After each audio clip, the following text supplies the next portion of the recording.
कार्तिक महात्म्य का तीसरा अध्याय। सत्यभामा बोली, हे भगवान, आप काल स्वरूप है और काल के संपूर्ण भाग समान है, तब फिर कार्तिक मास ही क्यों श्रेष्ठ है?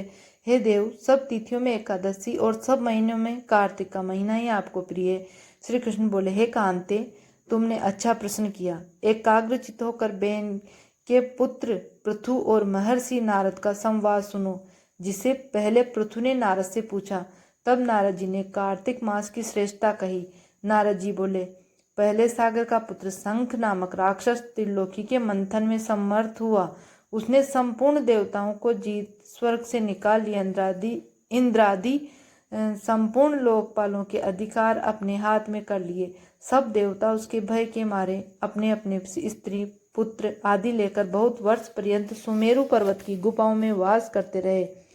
जब देवता गुफाओं में रह रहे थे, तब शंखासुर ने विचार किया, मैंने देवताओं को जीत तो लिया है, तो भी वे बलवान मालूम होते हैं।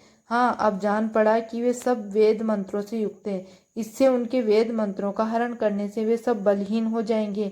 ऐसा विचार कर वह असुर विष्णु भगवान को नींद से ग्रस्त देख स्वयं भू ब्रह्मा जी के लोक में जाकर वहां से वेदों को निकाल कर चलने को तत्पर हुआ। तब वे उसके भय के मारे यज्ञ के मंत्र और बीजों समेत जल में प्रवेश कर गए।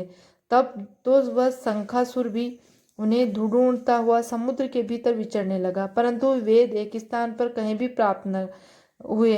पीछे से ब्रह्मा जी सब देवताओं को संग ले और पूजा की सब सामग्री इकट्ठी कर बैकुंठ में विष्णु भगवान की शरण में गए।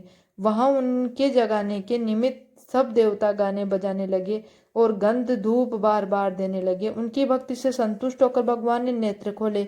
तब सब देवताओं ने विष्णु भगवान के दर्शन किए और षोडोपचार से पूजा करके दंडवत पृथ्वी पर गिर पड़े। तब तो माधव भगवान उनसे कहने लगे, हे देवगण, मैं तुम्हारे भजन कीर्तन आदि कार्यों से प्रसन्न हुआ।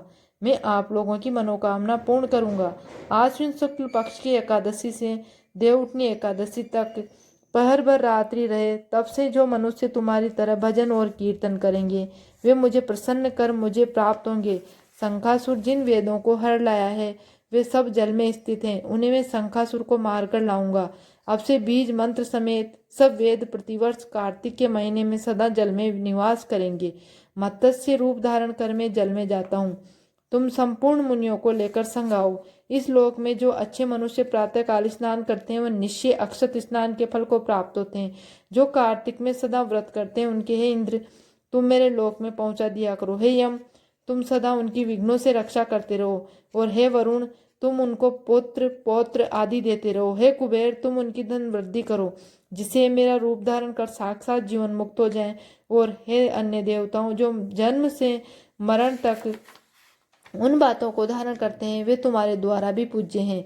जैसे तुमने मुझे एकादशी को जगाया है, इसलिए तिथि सदा मानने योग्य है। तीसरा अध्याय समाप्त।